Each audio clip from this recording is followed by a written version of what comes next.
오늘 본문 말씀에서는 어제 그 나귀가 왜 길을 가지 않고 세 번이나 발람의 말을 듣지 않고 다른 길로 가거나 또 벽으로 막 붙어서 가거나 엎드리거나 하는 그 이유가 나오고 있습니다. 발람이 이제 발락을 따라가고 있는데 모압 나라로 가는 중에 나귀가 자꾸만 다른 길로 가고 평소와 다른 행동을 하니까 세 번이나 채찍질로 때리고 지팡이로 이렇게 때렸죠. 그 일로 말미암아서 나귀가 갑자기 말을 하지 않습니까? 내가 무슨 잘못을 했다고 나에게 이렇게 때리느냐. 상상도 할 수 없는 무슨 영화 속에서나 나올 만한 일이죠. 동물이 말을 하다니. 자, 그렇게 나귀가 말을 하고 나서야 발람의 눈이 밝아집니다.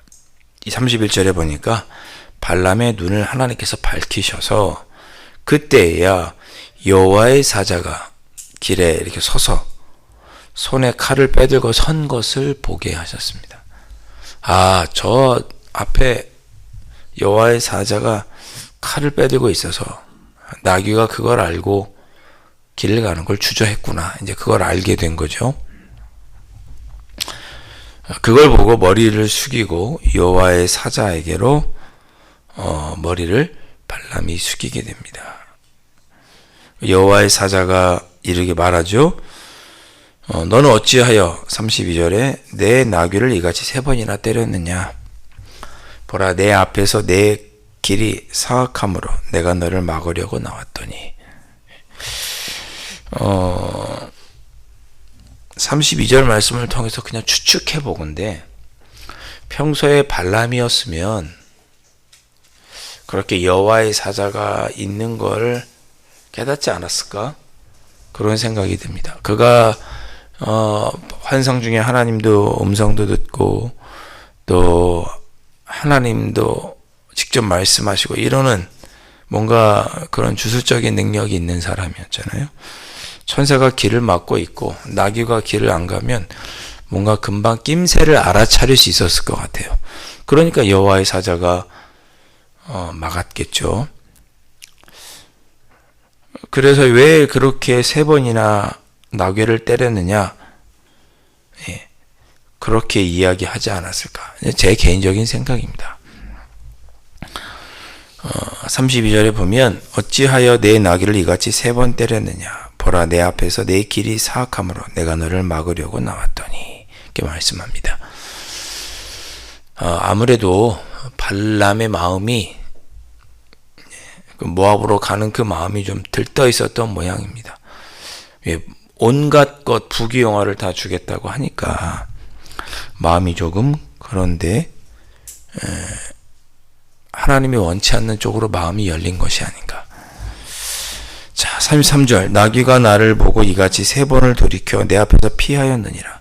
나귀가 돌이켜 나를 피하지 아니하였으면 내가 벌써 너를 죽였을 것이다. 그렇게 말씀합니다. 그때야 34절에 발람이 깨닫고 내가 범죄하였습니다. 제 마음이 잘못되었습니다. 라고 회개하면서 죽기는 싫으니까 원하지 않으시면 돌아가겠습니다. 그렇게 34절의 끝에 이야기합니다.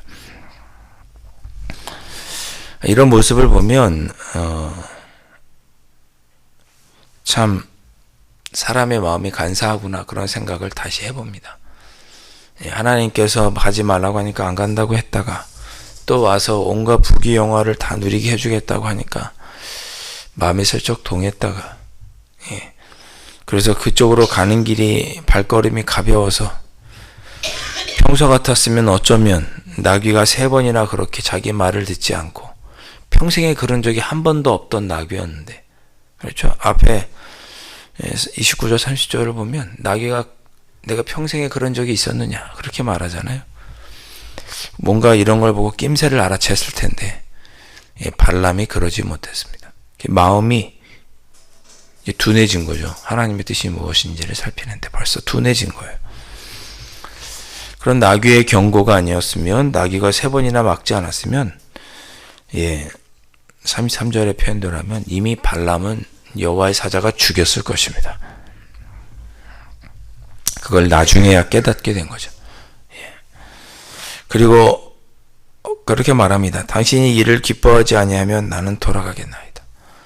그냥 돌아가야지 뭘 또 기뻐하지 않으시면 돌아가겠다고 그래요. 그냥 돌아가야지. 그래서 하나님께서 여호와의 사자가 이렇게 경고합니다. 35절에 다시 한번 경고하죠. 여호와의 사자가 발람에게 이르되 그 사람들과 함께 가라. 내가 내게 이르는 말만 말할지니라 라고 경고하고 발람이 그 길을, 여행길을 계속하게 허락합니다. 하나님께서 이 나귀 사건을 통해서 다시 한번 강하게 발람에게 경고하시는 거죠. 너 가는 거 하나님께 기뻐하시는 일 아니야. 하지마. 그러나 어쩔 수 없이 해야 된다면 하나님이 말을 가르쳐 주시는 말만 해. 하나님께서 하라고 하는 데만 해 라고 강하게 경고하시는 거야. 하지 않으면 너 죽을 거야. 지금 이렇게 하나님이 경고하고 계시는 거죠. 가서 하나님께서 내가 내게 이르는 말만, 하나님께서 이르는 말만 해라 라고 하나님께서 강하게 한 번도 죽을지도 모르는 그런 경고의 메시지, 감히 성경에 한 번도 등장하지 않는 동물이 말을 해서 발람에게 깨우쳐주는 그런 일을 통해서 하나님의 강한 경고를 전달합니다. 하나님께서 말하라고 하는 대로만 해. 자, 그런 경고를 듣고 발람이 결국 모압 땅에 도착하게 됩니다. 36절 보면 모압 왕 발락이 직접 발람을 먼 길까지 나가가서 맞이합니다. 맞이해요. 모압 변경 끝, 그러니까 모압 나라의 끝에 가서, 들어오는 그 길 끝에 가서 진작부터 기다리고 있는 거죠.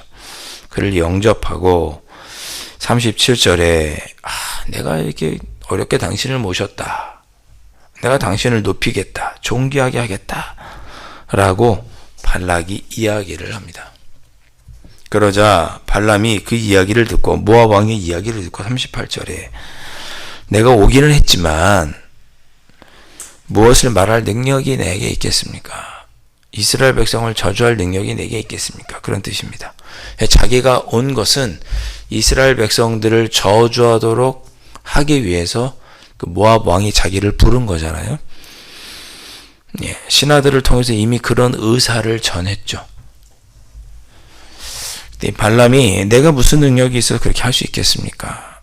하나님이 내 입에 주시는 말씀 그것을 말할 뿐입니다. 그렇게 이야기를 합니다. 하나님께서 시키는 대로 할 것입니다. 나는. 왜? 이미 앞에서 하나님의 강한 경고를 2번이나 3번이나 들었거든요. 그러니 하나님이 내 입에 주시는 말씀만 하겠습니다. 이렇게 왕에게 말합니다. 그리고 발락 왕을 따라서 모압 궁전에 들어갔더니 모압 왕 발락이 진수성찬으로 그를 맞이하게 되는 내용이 오늘 본문의 내용입니다. 그렇죠? 뒤에 쭉 읽어보면 나오겠지만 발람이 처음에는 하나님의 가르쳐 주신 대로만 말합니다. 이스라엘 백성을 저주하라고 했더니 저주하기 위해서 산에 올라가서 또 기도하고 그러는 중에 하나님의 음성을 듣고 이스라엘 백성을 저주하는 것이 아니라 3번이나 축복합니다. 저주하라고 했더니 나라와 민족과 백성이 큰 민족을 이루게 될 것이다. 이렇게 오히려 축복합니다. 그게 하나님의 음성이니까. 저주하라고 불렀는데 축복하면 왕이 기분이 나빠서 죽일 수도 있잖아요. 내가 시키는 대로 안 하고 다른 것만 해. 그럼에도 불구하고 발람은 하나님의 음성을 듣고 이스라엘 백성을 축복합니다. 하나님께서 강하게 경고하셨으니까.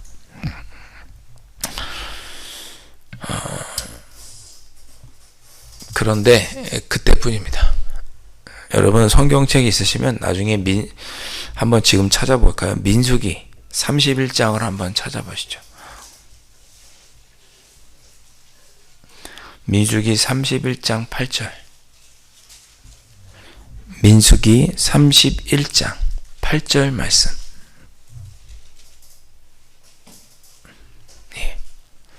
우리 다 함께 한번 읽겠습니다. 시작.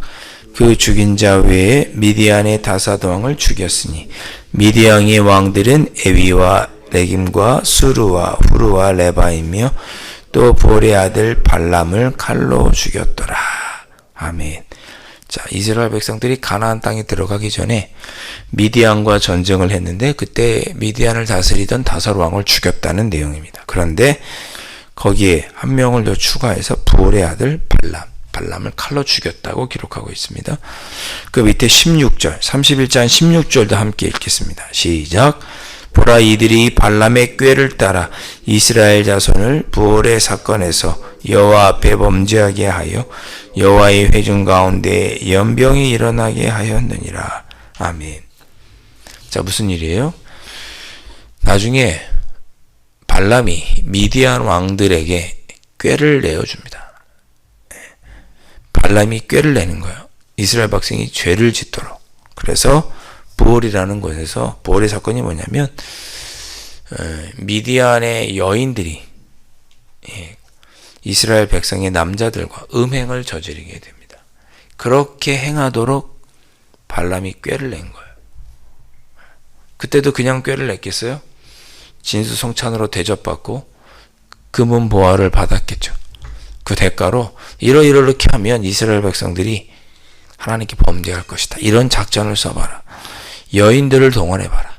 그래가지고 미디안 여인들과 고수비라고 하는 여인, 그런 여인들과 함께 음란을 저지르게 되죠. 그래서 많은 숫자의 이스라엘 남자들이 죄를 범함으로 하나님께 연병으로 죽게 됩니다. 그래서 결국 발람이 죽게 됩니다. 하나님의 경고대로 된 거죠. 자, 오늘 말씀을 통해서 우리가 다시 한번 우리 자신을 돌아보았으면 합니다. 오늘 우리가 기도할 때 하나님, 우리가 하나님의 음성을 좀 밝히 듣게 해주십시오. 하나님께서 원하시고 원하지 않는 일이 무엇인지 밝히 깨닫게 해주십시오. 어쩌면 우리 삶에도 오늘 하루도 누군가를 통해서 하나님을 3번이나 하나님의 뜻을 말씀하실 수 있겠죠. 여러분 그런 때 없으세요? 어디를 가려고 뭘 하는데 뭐가 갑자기 없어. 갑자기 지갑이 안 보인다든지 핸드폰을 어디에 뒀는지 모른다든지 그런 일 없으세요? 글쎄, 하나님께서 우리에게 무엇을 원하시는지, 하나님의 뜻은 무엇인지, 우리 누가 지인의 충고를 통해서, 부모님의 권유를 통해서, 목회자를 통해서, 또는 가까운 가족들을 통해서 하나님은 우리에게 말씀하고 계실 터인데 우리가 잘 하나님의 음성을 들었으면 좋겠습니다. 그래서 잘못된 길로 가면 안 되잖아요. 두 번째, 오늘 기도하실 때 하나님, 우리의 입은 닫게 해 주십시오. 하나님께서 일러주시는 말만 할 수 있게 해 주십시오. 그렇게 기도하시면 좋겠습니다. 오늘 하나님께서도 발람에게 내가 너에게 주는 말만 해라, 그렇게 말씀하셨거든요. 하나님, 우리가 오늘 하나님의 영광을 가리는 말은 하지 않고 하나님의 뜻을 따라 하나님이 원하시는 말을 할 수 있도록, 하나님이 주시는 말씀만 말할 수 있도록 나의 입술을 주관해 주십시오. 잘못된 것은 듣지 않고 하나님의 음성을 잘 들을 수 있는 귀를 주시고, 또 하나님이 우리에게 하라고 하는 것만 말할 수 있는, 우리의 귀는 조심히 듣고 우리의 입은 조심히 여는, 그래서 하나님께서 말씀하시는 것만 말씀하라고 가르쳐 주시는 것만 말하는 그런 하루가 되게 해주십시오. 그래서 잘못된 길로, 하나님이 원치 않는 길로 가는 그런 하루가 되지 않도록 나를 지켜주십시오. 이 새벽에 그렇게 기도하실 수 있기를 주님의 이름으로 축원합니다. 기도하겠습니다. 하나님은 발람이 하나님의 뜻대로 행하기를 원하셨습니다. 그래서 나귀를 통해서 길을 막으셨고 하나님의 뜻이 무엇인지를 깨닫게 하셨습니다. 오늘 저희들에게도 듣는 귀를 주셔서 하나님의 음성을 잘 들을 수 있는 저희들이 될 수 있도록 성령 하나님 인도하여 주옵소서. 그리고 아버지 하나님, 하나님께서 우리에게 들려주신 대로만 말할 수 있는 저희들이 되게 하여 주옵소서. 우리가 얼마나 입술로 실수하고 죄를 많이 짓는지요. 하나님, 우리 입술을 지켜주셔서 하나님의 영광을 우리 입술을 통해 가리지 않도록 성령 하나님 지켜주시고 하나님께서 원하는 말, 하나님이 기뻐하시는 말을 하며 오늘 하루를 지낼 수 있도록 성령 하나님께서 인도하여 주옵소서. 귀하신 예수 그리스도의 이름으로 간절히 기도하옵나이다. 아멘. 하늘에 계신 우리 아버지, 아버지의 이름을 거룩하게 하시며 아버지의 나라가 오게 하시며 아버지의 뜻이 하늘에서와 같이 땅에서도 이루어지게 하소서. 오늘 우리에게 일용할 양식을 주시고 우리가 우리에게 잘못한 사람을 용서하여 준 것 같이 우리 죄를 용서하여 주시고 우리를 시험에 빠지지 않게 하시고 악에서 구하사 나라와 권능과 영광이 영원히 아버지의 것입니다. 아멘.